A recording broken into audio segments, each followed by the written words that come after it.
When I was growing up, my dad had a sign on his office wall that said, "A clean desk is a sign of a sick mind." And if you saw my dad's desk, you would know that he had taken it to heart, too. And somehow my dad was able to operate within that environment of clutter. He knew where everything was. For most of us, it's a limit, right? You know, when we don't know where everything is, when we feel like things are left undone, when we feel like things are kind of in limbo, it tends to bring us down. It tends to have an impact on our own personal productivity and our own personal passion about what we're doing. So I'm excited to welcome my guest, Jeff Sanders, onto the show today. We're going to be talking about something he calls Equilibrium Zero. Stay tuned for the One Simple Thing podcast. It's time to build a better business by building a better you. This is One Simple Thing. Thank you for listening. It's Dave Kirby here, and I'm excited to bring you another conversation with my friend Jeff Sanders. He is host of the 5 a.m. Miracle podcast, as well as author of the new best-selling book, The 5 a.m. Miracle, Dominate Your Day Before Breakfast. And we have a link for that book on our website. Just go to onesimplething.online.com. While you're there, you also could check out the show notes for today's page, for today's show. It includes all of the links, et cetera, that you need. If you'd like to contact Jeff or whatever, we've got all that information on the show notes. Again, today is episode 353. You'll see it right at the top when you go to onesimplething.online.com. Jeff Sanders, welcome back again to the One Simple Thing podcast. Well, hey, Dave. Good to be back again. Enjoying having you on the show over these last couple of episodes, and I would encourage people to go back and listen to those and also pick up your book, which is called The 5 a.m. Miracle, Dominate Your Day Before Breakfast. 5 a.m. has kind of been a miracle for you, right? It's kind of changed your whole life. Yeah, I think in a lot of ways, early mornings have kind of defined my life in the last few years. And I think that I've seen a lot of, personal success from that just on my own goals, and now it's my business and brand. So yeah, it's a lot of fun. You talk about the book, the fact that, as you were young, you were not a 5 a.m. kind of person, right? Your dad's in the room squirting you with a squirt gun in the morning, just trying to get you out of bed. Oh, there's no doubt that I was not that kind of guy. I mean, I remember back when I was about 9 years old, I was like clockwork out of bed every morning, bright and early. And then I became a teenager. Of course, all of those were out the window. And I was just a very typical, tired, lazy guy. So yes, I had to have my dad wake me up.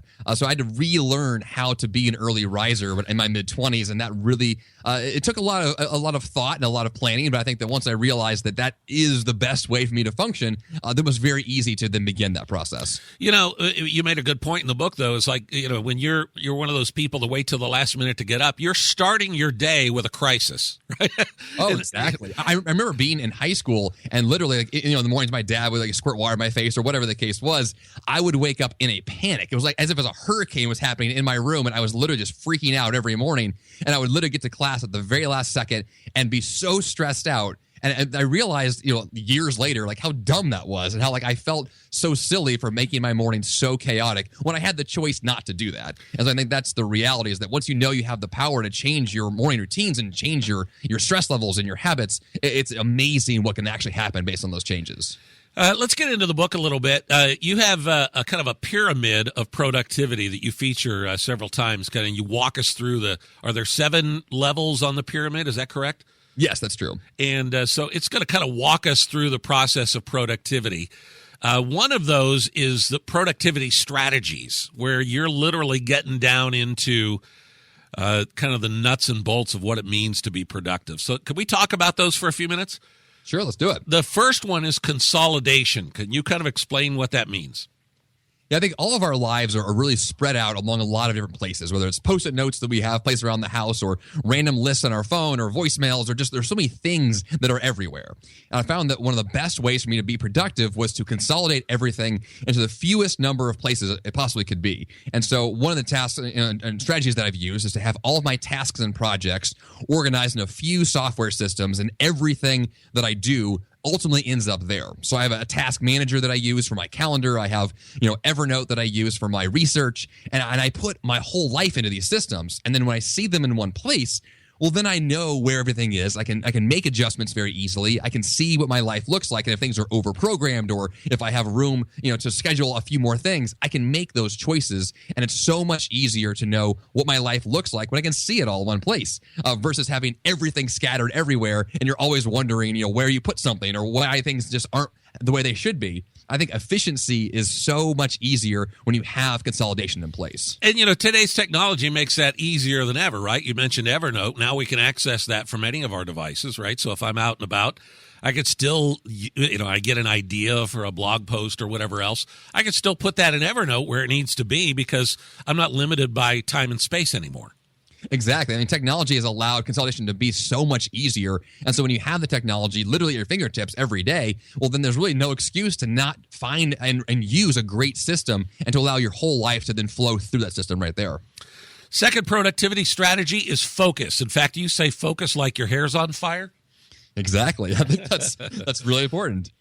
There's no doubt that focus is one of the most critical ways to be productive, and that when you are able to block distractions and create an environment that really allows you to do one thing and one thing only. I mean, look at your podcast right here. One simple thing. I mean, this embodies the idea of focus because that's how we get things done. It's so difficult to function when there's literally 1,000 distractions all at the same time. And so one of the ways, writing the book was a good example of that. I would go to the library, I would turn off my phone, turn off the internet, only write. And that was all I would do. I would for hours on end. And it was incredible to me every single time how much I was able to not only get done in that time, but the quality of my work that would be there. It would improve so much because I had that kind of focus. And so if you want to truly be productive, you have to create a lifestyle and environment where you are able to really dig into something deeply and do your very best work there. It's hard to do. There's so many excuses to not do it. So many, tings and bings and rings and all these things that are happening. But to turn those things off and to really be able to focus brings about so much productivity. And I find, just as I'm thinking about it, these strategies kind of build on each other, right? So it starts with this consolidation of getting everything in one place, which immediately helps me to focus better because I'm not spending my time running around looking for that note I wrote myself, right? Oh, exactly. I think that, once you have these kind of the building blocks in place, it becomes easier to make the next levels happen. And the level of intentionality grows as we move through these. So, consolidation takes one level of intentionality. But then when I get down to focus, just like you, it's like, okay, so if I have a problem accessing my phone, I have to intentionally leave it at home. Or I have to go to a place where there's no Wi-Fi access so that when I'm working on my computer, I'm not distracted by wanting to check Facebook or whatever. That takes a level of intentionality, doesn't it? It really does. And I think the first time you try it, it's kind of scary because you feel like you've lost that connection. But I think what's really funny to me is that on those days where I've turned off my phone or turned off the internet, and then I come back and reconnect a few hours later, I haven't missed anything. Nothing really important has happened. There's no emergencies. Nothing crazy is going on. In fact, a few years ago, I began a practice of turning my phone off at night when I sleep. And in fact, it's not only turned off, it's actually in another room in the house, not in my bedroom at all. That way, I will not touch my phone before I go to bed or while I'm sleeping, and there's no distractions. And, I don't have emergencies in my life that happen overnight. They're not real. We think these things need to be on and connected all the time, but the reality is we can step away, and we should if we want to do our best work. So consolidation, then focus, and then the third productivity strategy you mentioned in the book is something you call equilibrium zero. Can you explain what that is? I coined this term as a way to just kind of embody a few other kind of zero terms. So a lot of us have heard of inbox zero, this idea that our emails, could be knocked down to where our inbox is literally empty, and you can do this process once a day. And I discuss inbox zero in the book, but the equilibrium zero term also includes a few other like desktop zero and home base zero and project management zero. Now, all these things embody the same concept, which is we want to get these things to a state of equilibrium or a state of zeroed out. And so in your email inbox, you might say, well, the goal by the end of the day is to have responded to and processed all my emails. Well, the same then principle applies to your physical desktop. You might say, well, by the end of the day, I want to have my desktop completely cleared of all my current projects so that it literally is a homeostasis, point where there's only the things that need to be there. So when the next project begins, I have a clean space to work from. And then I apply that same thing to my home office, to my actual house, to my project lists. Everything can be kind of zeroed out because everything has a place where it could belong, a place where it needs to be, and it's not out on the counter. It's not a Post-it note that's on your monitor. Things belong somewhere that's more efficient. And when you find those places and everything is put away, well, then you have that clarity and that little physical environment clarity because you can now see what matters and you can work on things with more focus at that point because you know where everything belongs. And I love the word equilibrium because that's kind of what it brings to our life, right? We don't have these little things nagging at us anymore, or these things, oh man, I didn't do that, or whatever. It gets us to that place of kind of peace of mind or equilibrium. Yeah, I think you think about like someone who's meditating. You see these pictures like on the internet of someone, they're in the Zen-like position. They're usually in a very clean space. And the reason for that is because that's what we're really going for here is you want to have this opportunity to focus on one thing, to have that simplicity. And that only happens when things are put away and when you can get to that state where you really can say, I have processed everything around me, so now I can give all of myself to my next task. And that takes a lot of work just to get to that point. But once you've done it, it's so easy to continue to do it each and every day because it's so simple to maintain that process. Yeah, I think we underestimate just the mental benefit. We look at the pragmatic side of, my inbox zero, which means, when new things come in, I can process them better. I had a guest on the show last year, I guess it was. Her name's Marsha Ramsland. She's an organizing pro. And she talked about the fact that even just simple things like making our bed in the morning, it just makes us, it sets our day up to feel like it's in balance, right? That things are done, that I'm together for today. So, even beyond the pragmatic, just cleaning off my desk gives me a sense of accomplishment and gives me a sense that I'm on top of my life instead of my life on top of me, doesn't it? That's a great point. I love the fact that, making the bed, I do that every single morning for that exact reason, that I really do feel on top of my day when I do it. And it's such a simple thing to do. It takes a couple minutes and it's so easy, but yet the significance of it is so profound because now I can physically see, organization in my room, and I can then move on to the rest of my day with that same sense of confidence that I'm going to achieve that kind of clarity and to know that I really am on top of my day. And so I think that if you have those same principles applied to every area of your life, well, it's incredible just how much better you're going to feel and how much more focus you're going to have. And beyond the practical element of it, it just creates a mindset of I'm a person who gets things done. I'm a person who finishes things and does it right.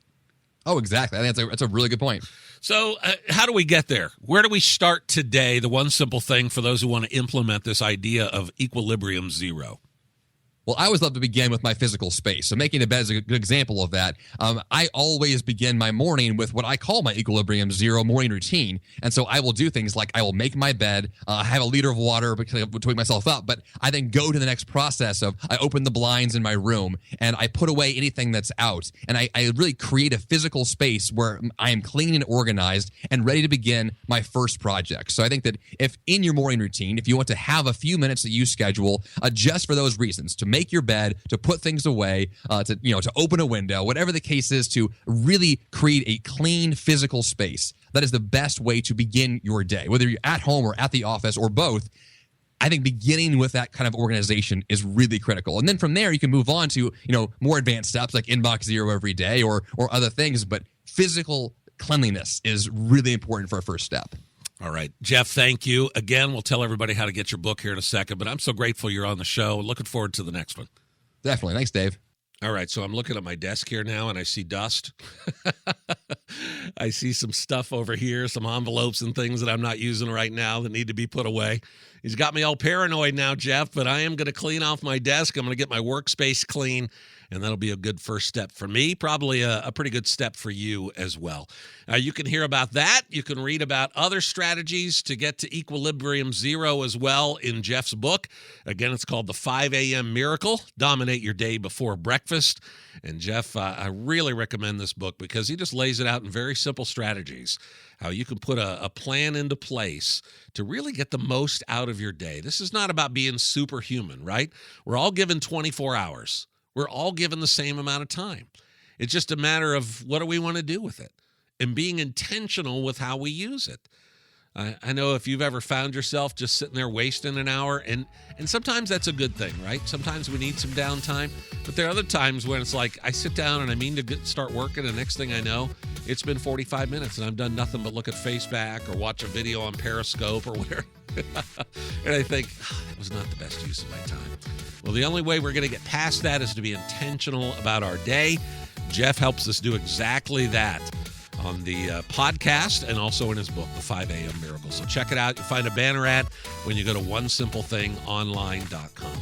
I'm Dave Kirby. Jeff Sanders joining me again on the next episode. Can't wait to share it with you. Thanks for listening. I'll see you then.